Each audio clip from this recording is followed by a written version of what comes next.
Bonjour, bienvenue dans cette nouvelle vidéo. Je vais vous présenter le book haul de juillet-août parce que cet été, j'ai essayé d'être raisonnable, mais il y a 2 mois de livres achetés / offerts cumulés. Donc, bienvenue dans cette nouvelle vidéo. Je vais commencer avec les mangas parce que d'habitude, je vous dis que j'achète pas trop de mangas, j'ai une amie qui m'en prête beaucoup. Ce mois-ci, cet été, je sais pas ce qui m'a pris, j'ai complètement craqué. J'ai acheté beaucoup de mangas, beaucoup plus que habituellement. Donc je vais commencer avec, bon malheureusement je vous présente le tome 1, mais j'ai acheté Écoute ton cœur à Tammy, le tome 2, que du coup j'ai malheureusement prêté à une amie, donc je ne vais pas vous le présenter. Le tome 2 m'a un chouïa moins plu que le tome 1 qui a été un vrai coup de cœur. Écoute ton cœur à Tammy, c'est l'histoire d'un jeune garçon qui est lycéen et qui est en fait homosexuel. Et ça parle de ses différents crushs et également de ses amitiés avec d'autres garçons de sa classe. C'est très tranche de vie, mais moi j'avais adoré le tome 1.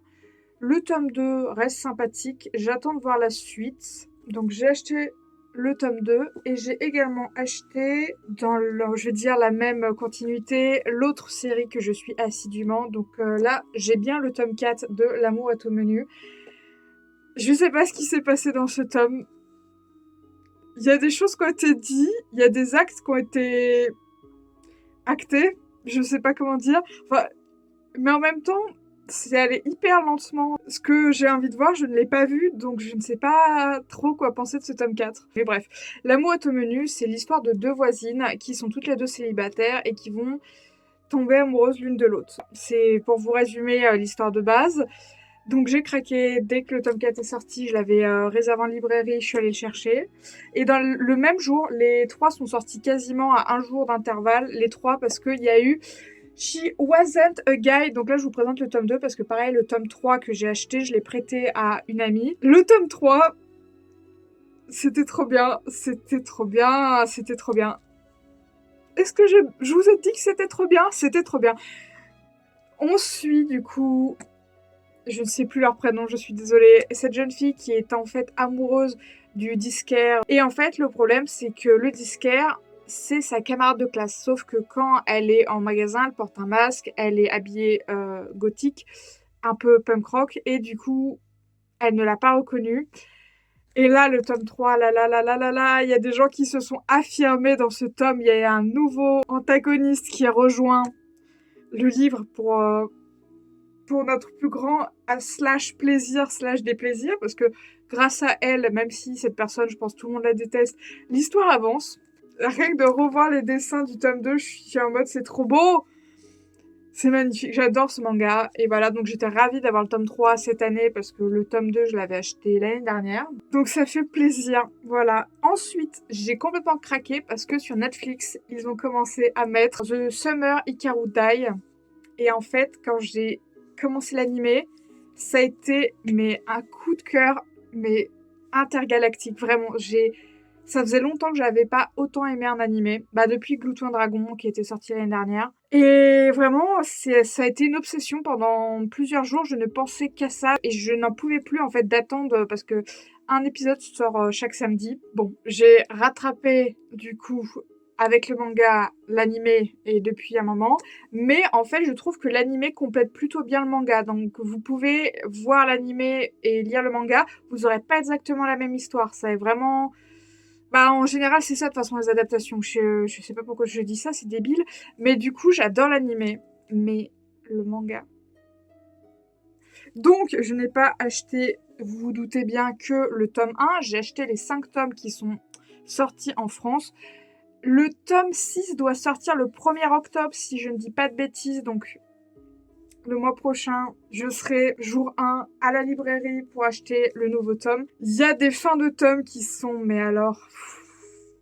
C'est criminel de faire des cliffhangers comme ça. Genre, la fin du tome 4, le cliffhanger était insupportable, mais heureusement pour moi, le tome 5 était déjà sorti, donc j'ai pu lire le tome 5. Le tome 5, non mais j'aime trop ce manga. En plus, à l'époque, quand c'était sorti, je me rappelle m'être dit « Ah, c'est quoi ce manga? La couverture est cool. » Je vous les montre, mais en fait, j'adore déjà les couvertures monochromes, une couleur hyper flashy.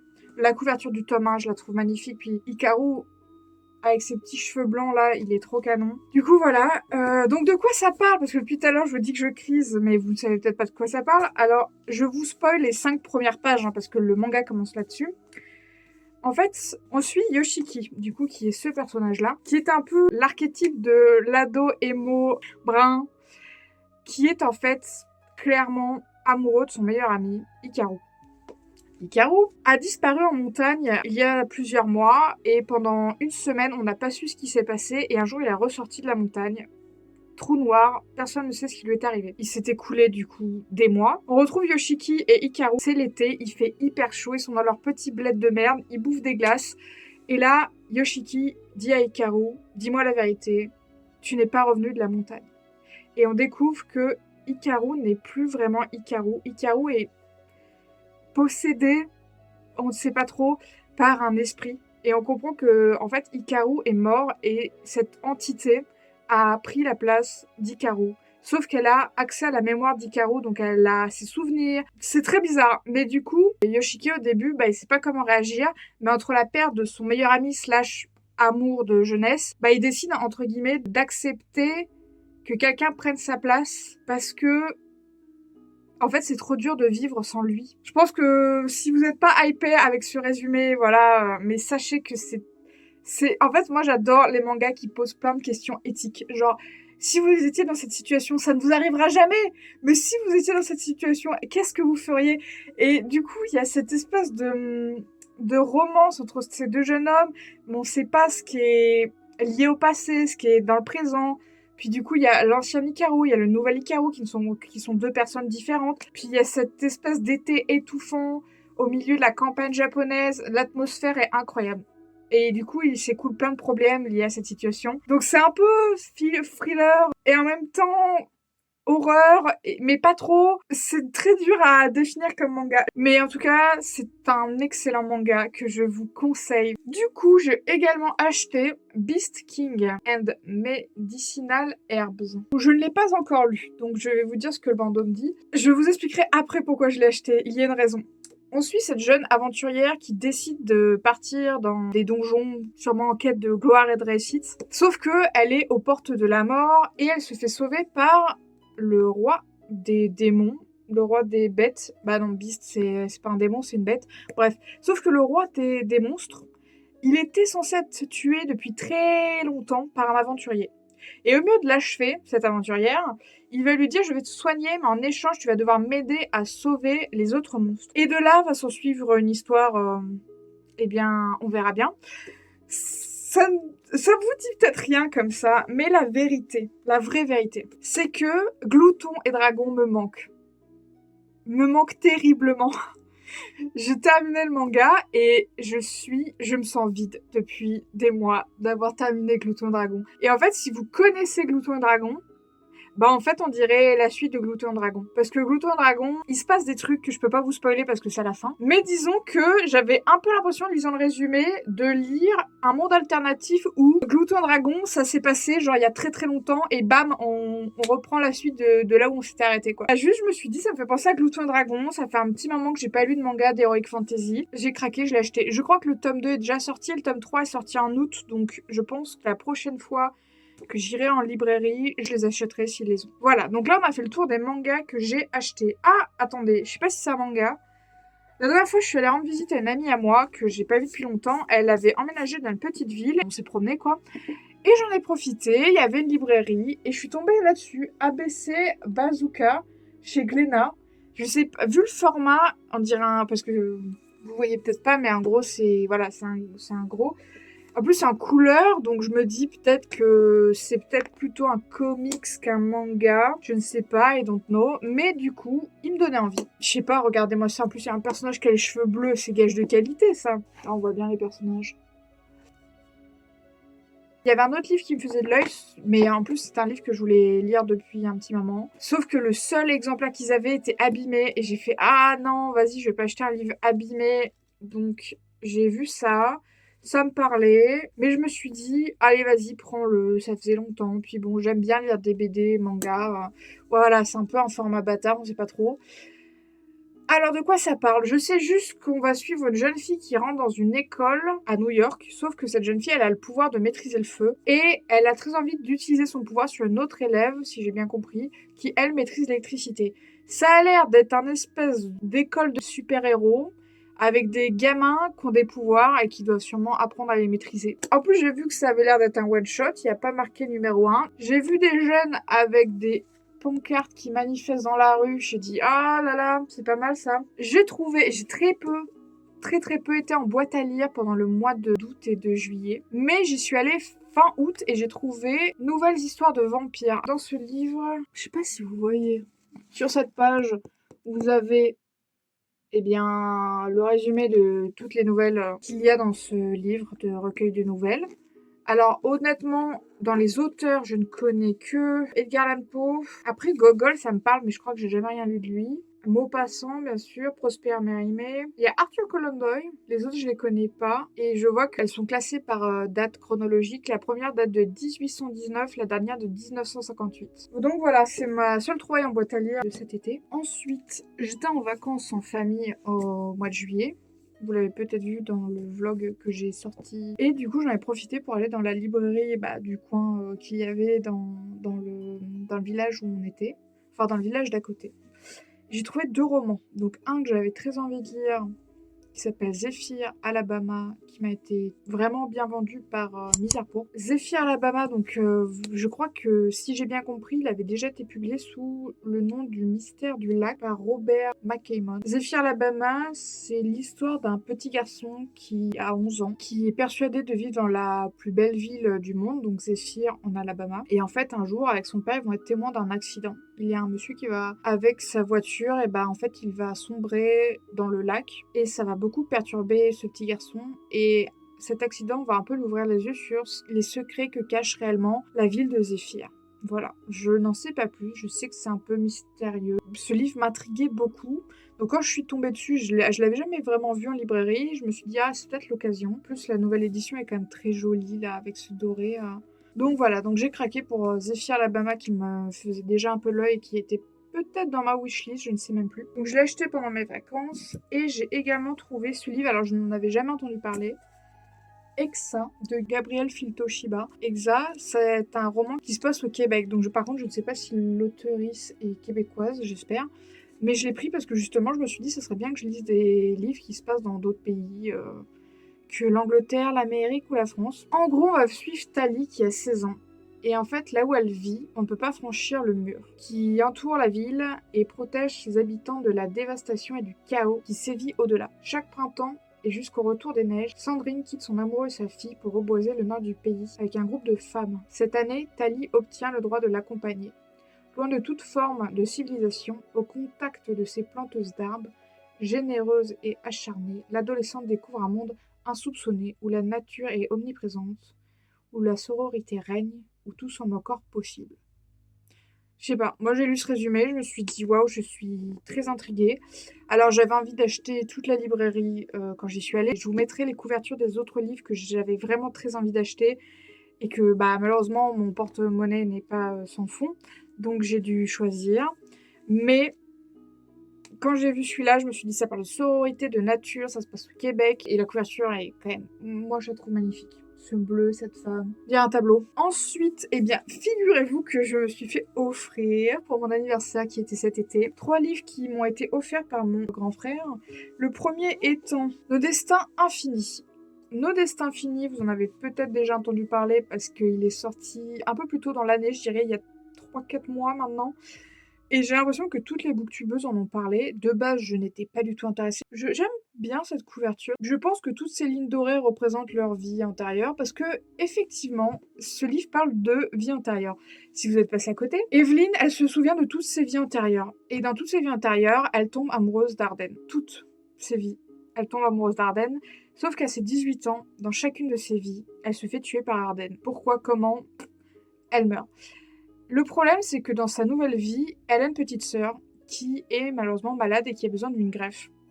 Sauf que vu qu'elle est mineure, elle ne peut pas aider sa petite sœur, il faut qu'elle attende qu'elle ait ses 18 ans. Du coup, elle décide que cette fois-ci, leur destin doit changer. C'est hyper mystérieux, mais j'avoue que plus j'en entends parler et plus j'ai envie de le découvrir. Voilà, je suis très intriguée et aussi je pense que ce qui a joué, c'est que j'ai appris dans la vidéo de Audrey Le Souffle des mots, qu'il a lu et recommandé, qu'en fait dans leur vie antérieure, ils sont pas toujours hommes et femmes.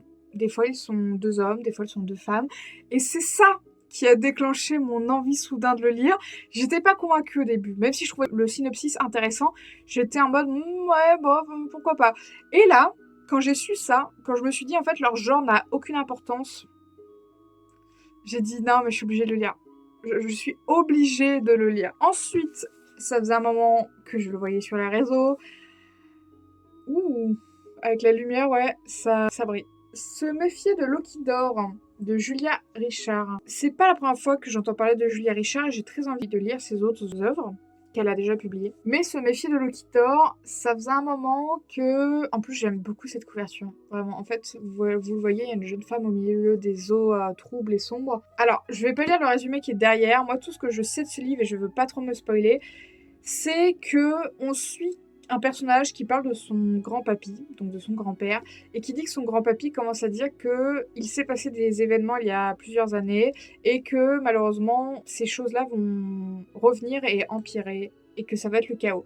Et le personnage principal, qui a l'air d'être cette personne qui parle de son grand-père, qui a l'air assez jeune dans le... Enfin, je sais pas, quand j'ai entendu grand-papy, je me suis dit, moi, je vois plutôt un enfant dire ça. Cette personne dit que son grand-père perd la tête, mais que peut-être que son grand-père n'a pas tout à fait tort. Donc je ne sais pas exactement de quoi parle ce livre.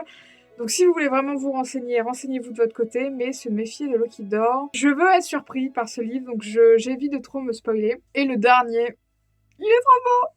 À l'ombre des eaux troubles. Il est pas trop beau. Ah, encore une fois, la lumière. Donc, je vais vous faire simple. C'est l'histoire d'une jeune fille qui fait des études, je crois, de naturaliste et qui essaie de se sortir de sa condition. Elle est envoyée avec un groupe d'autres jeunes, mais ils sont tous nobles et insupportables, donc elle, c'est pas trop son milieu, en expédition. Sauf que l'un de ses camarades va être assassiné, si j'ai bien compris. Donc un de ses camarades va être assassiné, sauf que le problème, c'est que c'est forcément l'un d'eux, le meurtrier. Elle va malheureusement devoir faire équipe avec une jeune femme qu'elle ne peut pas supporter. Et en gros, si j'ai bien compris ce livre, c'est un Dark Academia thriller lesbienne. Voilà, donc la couverture est tellement belle. À chaque fois que je la regarde, je suis en mode c'est trop beau. Je peux pas trop vous en dire plus, j'ai hâte de le lire. Mais en tant qu'objet, il est vraiment magnifique. Ensuite, j'ai acheté une bande dessinée, Minuit passé. Et je crois qu'elle est sortie en début d'année, genre j'aurais dit février-mars là à vue d'œil. J'ai vu pas mal de gens en parler en bien, dire que ça avait été un coup de cœur. Et en fait, la dernière fois que j'ai entendu des gens dire ça, c'était pour Impénétrable. Et moi, ça a été... Waouh, ça a vraiment été également un coup de cœur. Je me suis dit, fais un peu confiance aux booktubeuses, elles ont l'air de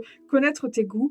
Donc j'ai vu pas mal de gens en parler. Alors le dessin est magnifique, vraiment. Gaëlle Genelier, je la suivais déjà sur les réseaux sociaux en tant qu'illustratrice. Et, mon Dieu, je crois que c'est ça. Est-ce que je dis une bêtise si je dis que c'est sa première BD? Ah non, de la même autrice, Les fleurs de grand frère que j'ai lu. Donc je m'excuse, je dis n'importe quoi. Regardez-moi ces beaux dessins. C'est magnifique. Vraiment, c'est trop beau. J'ai adoré l'ambiance. On se croirait dans un... Comment dire ça? On suit un papa et son jeune garçon qui viennent d'emménager dans un manoir qui était un manoir familial de son père à lui, donc de son grand-père. Et en fait, il perçoit des choses bizarres dans cette maison. On ne sait pas trop. Et la couverture, elle a un peu de faire flipper là quand je vous la présente, mais je vous jure que c'est pas une histoire d'horreur. C'est juste l'ambiance qui a une atmosphère. Voilà, cette BD a une atmosphère. Mais en soi, ce n'est pas une BD d'horreur. Donc si c'est pas votre genre, il n'y a pas d'inquiétude, ça sera juste un peu ambiance frissonnante. L'esthétique est magnifique, ces personnages sont très beaux. Le papa, il a tendance à avoir des vêtements assez, j'ai envie de dire que c'est unisexe, mais il porte parfois des tenues assez féminines, ce qui n'est pas pour me déplaire. En fait, j'aime beaucoup parce qu'il se pose pas la question. Il s'habille comme il veut, et je trouve ça tellement cool.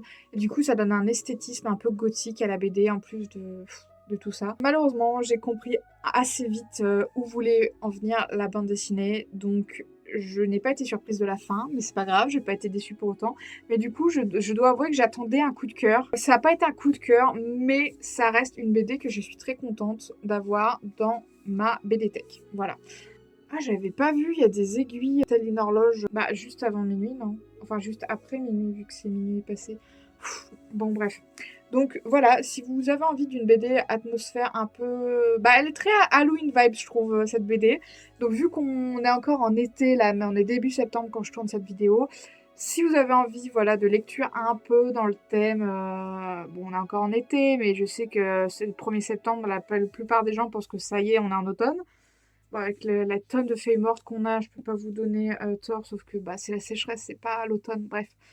Bref, je vous la recommande, pour faire court. Je vais terminer avec les livres papier, qui m'en reste 3, mais je vous présente ma liseuse, que j'ai achetée fin juin, mais que j'ai reçue en juillet.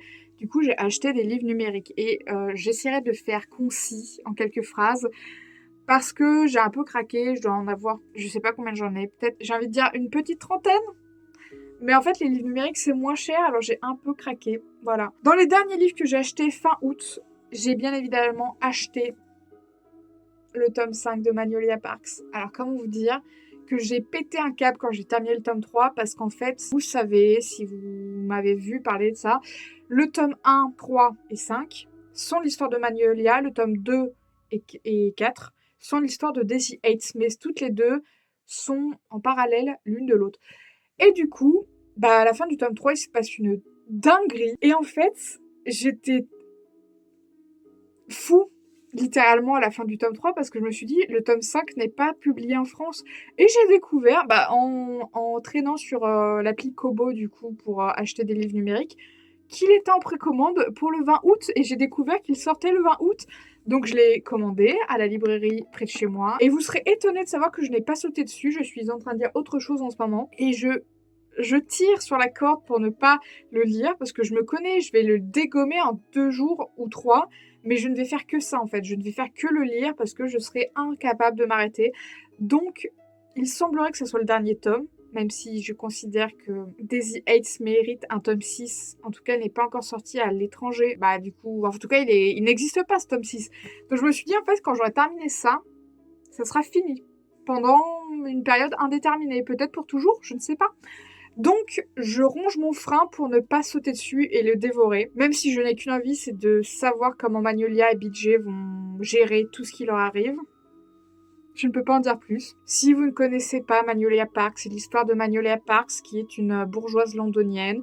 Et on suit sa vie avec son histoire d'amour tordue et toxique, mais impossible de ne pas apprécier malheureusement. Je ne sais pas comment c'est possible, mais voilà. Et en gros, elle est toujours amoureuse de son ex, BJ, et on va suivre leur relation. Voilà, c'est très très résumé, mais voilà. Et le même jour, on sent quand même l'influence de About Estelle, parce que Magnolia Parks, c'est elle qui m'a fait découvrir cette série merveilleuse. Bref, elle avait également, dans une vidéo qui doit remonter à janvier, elle avait parlé de l'invité surprise, mais elle l'a lu en anglais. Et elle me l'a trop vendu. Vraiment. Et quand j'ai su qu'il était traduit en France, du coup, chez Charleston, j'aime bien cette maison d'édition, mais j'en lis pas beaucoup de chez eux. J'ai su qu'il fallait que je l'achète, donc ça me fait rire parce que la couverture anglaise, je crois que c'est la même. L'invité surprise, c'est l'histoire d'une femme qui, me semble, n'a pas réussi à avoir d'enfant avec son mari, ou alors elle a fait une fausse couche, je crois. Bref, après cette fausse couche avec son mari, ils se sont séparés, et elle est un peu au bout de sa vie, si je puis me permettre, et du coup elle décide de se suicider. Sauf qu'elle a décidé de ne pas se suicider, genre... comme ça, elle a décidé de mettre fin à ses jours dans un hôtel, après un coucher de soleil, une balade. En fait, elle a décidé de profiter avant de mettre fin à ses jours. Sauf que l'hôtel qu'elle a réservé pour passer ses derniers instants a été intégralement réservé pour un mariage. Et du coup, elle va rencontrer les invités de ce mariage. Et il va se passer des trucs, bref. Mais la mariée va découvrir que quelqu'un, du coup, squatte l'hôtel alors qu'ils sont censés être entre invités. Et elle ne veut pas que le plus beau jour de sa vie, bien évidemment, soit gâché par un événement dramatique. Voilà, c'est tout ce que je peux vous en dire pour l'instant. Ça a l'air à la fois... Ça fait partie de ces romans qui parlent de sujets graves et tristes, je pense, d'échecs, de personnes dépressives qui ont envie de mettre fin à leur jour. Et en même temps, ça va être comique. Mais voilà, donc l'invité surprise me faisait de l'œil depuis un moment. Quand j'ai su que c'était traduit chez nous, j'ai sauté sur l'occasion. Et le dernier livre que je vais vous présenter, alors il est encore sous cellophane, La théorie des 3 corps de Alex Spark. Vous ne le trouverez pas en librairie, car j'ai fait partie de la campagne pour la publication de ce livre. C'est une romance gay et c'est une histoire de trouble. Le problème, c'est qu'il n'y a pas de résumé à l'arrière. Le livre est vraiment très beau. J'attends... Je ne l'ai pas encore déballé, comme vous pouvez le voir, il y a un cellophane. Parce que je me suis dit, non, mais vas-y, t'as tellement de livres à lire, tu le déballeras au moment où tu le liras, comme ça, t'auras l'attrait de le découvrir vraiment, voilà. Alex Park, c'est un auteur français qui fait de la romance gay. Et j'avoue, j'adore cette couverture. Je la trouve magnifique. Je sais pas du tout qui c'est son illustrateur, mais alors vraiment, c'est magnifique. Si c'est lui, il a beaucoup de talent. Ah, j'ai un peu hâte de découvrir tout ça. Voilà. Pour le dernier livre. Et du coup, maintenant que j'ai terminé avec les livres papier, je vais vous parler des livres que j'ai achetés sur liseuse. Donc là, vous pouvez voir le seul livre que j'ai pour l'instant lu sur ma liseuse. Le Chant du Loup, le clan des Bennett, tome 1. Pareil, c'est About Estelle qui avait trop bien vendu dans des vieilles vidéos. Cette saga qui est écrite par T.J. Klune, donc vous le connaissez sûrement. Il a fait pas mal de livres qui ont bien marché. C'est une saga qui parle de loup-garou. Alors, sachez que le tome 1 était un vrai coup de cœur pour le coup. J'ai adoré d'ailleurs. J'ai hâte de découvrir la suite que j'ai acheté. Donc, je vais vous faire un récapitulatif. Je vais essayer d'être concis. J'ai acheté du coup les 4 tomes du clan des Bennett, qui est en gros une histoire d'amour, dont je vais vous parler du tome 1. Une histoire d'amour entre le petit frère de 3 loups-garous avec leur voisin. Et nous, on suit leur voisin qui est un être humain. Le tome 3 et 4 parlent des 2 autres frères du coup de ce loup-garou. Et le tome 2 parle du patron / ami du premier gars, du coup du voisin qu'on suit dans le tome 1. Qui est en fait une personne qui possède des pouvoirs...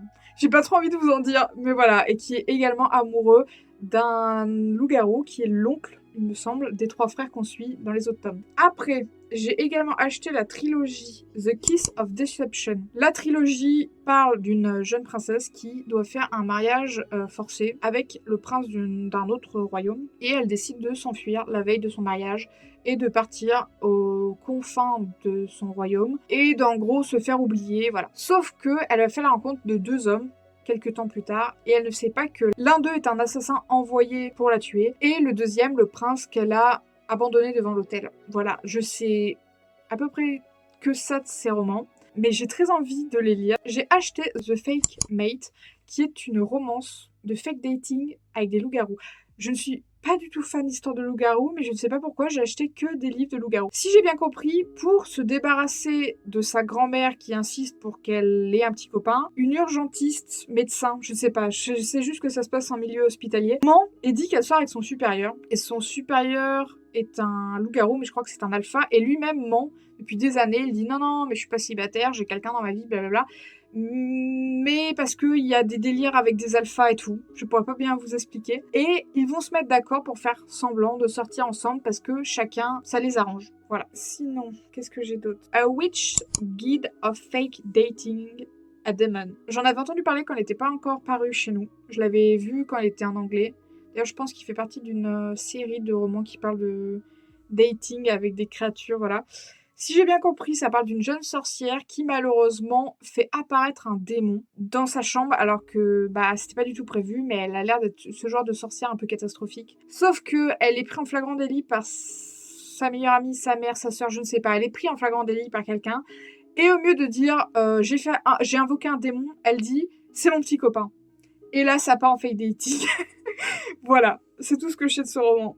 Ensuite, j'ai acheté Les coquillages ne s'ouvrent qu'en été de Clara Hérault. Clara Hérault, j'en entends beaucoup parler par Le souffle des mots, par About Estelle. Ensuite, 2 sœurs qui sont en froid et qui se retrouvent cet été, l'une pour faire la fête, l'autre pour se reposer. L'une va être confrontée malheureusement à son ex à qui elle a brisé le cœur l'année dernière et l'autre va rencontrer une jeune femme qui ne la laisse pas indifférente. Ensuite, j'ai acheté La petite fadette de Georges Sand. Je me suis dit que, quitte à lire des classiques, autant les acheter 90 centimes sur ma liseuse. La petite fadette, si j'ai bien compris, ensuite 2 jumeaux. L'un va bosser dans la ferme d'un mec, laissant son frère jaloux et seul. Et il va tomber amoureux de Fadette, une jeune fille qui est accusée de pratiquer la sorcellerie. J'ai acheté Amour en eau trouble de F.T. Lukens. Vous le savez, F.T. Lukens, ma nouvelle auteurice préférée. Je voulais le lire depuis un moment, mais je ne le trouvais pas en papier. Donc quand je l'ai vu en format numérique, je me suis dit, mais il n'y a pas d'excuse, donc achète-le.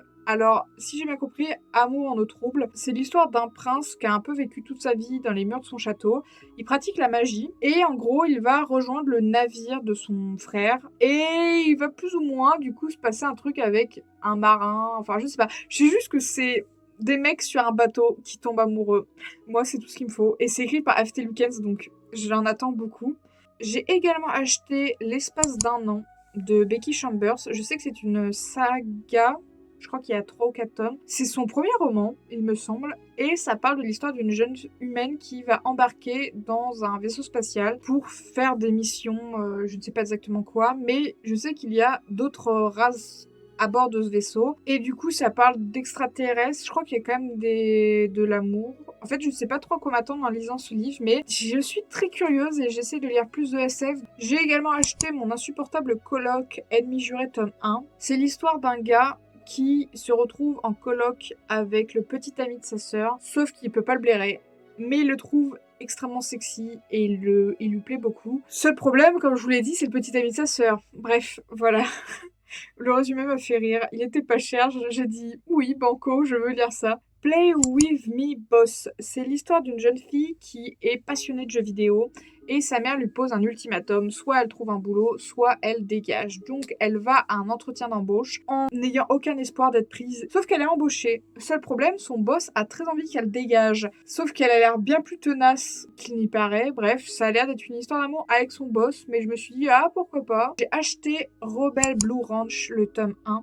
Pareil, il m'a été vendu par About Estelle. C'est l'histoire d'une jeune femme qui faisait des concours un peu de western. Et après un accident, malheureusement, elle doit retourner au ranch familial. Donc là où elle a grandi et où elle est partie dans l'espoir de ne jamais revenir, hein, comme beaucoup de romans commencent. Elle espère ne pas recroiser le meilleur ami de son frère qu'elle déteste parce qu'il l'embêtait beaucoup quand elle était plus jeune. Sauf que, étonnamment, ça a l'air d'être la seule personne à comprendre ce qu'elle est en train de vivre. Top secret, pareil, About Estelle me l'avait trop vendu. C'est l'histoire d'un gars qui est à l'université avec sa copine et il s'avère que ça fait un moment qu'ils sont ensemble et elle lui dit bah j'aimerais quelque chose de nouveau, j'aimerais qu'on fasse un plan à 3 avec un autre homme. Lui, il est en mode d'accord et il décide de chercher sur une appli de rencontre un potentiel partenaire. Il va commencer à discuter avec un jeune homme qui a l'habitude de faire ça avec d'autres mecs. Sauf qu'il ne sait pas que la personne qui est derrière ce pseudo est en fait quelqu'un qu'il connaît et qui déteste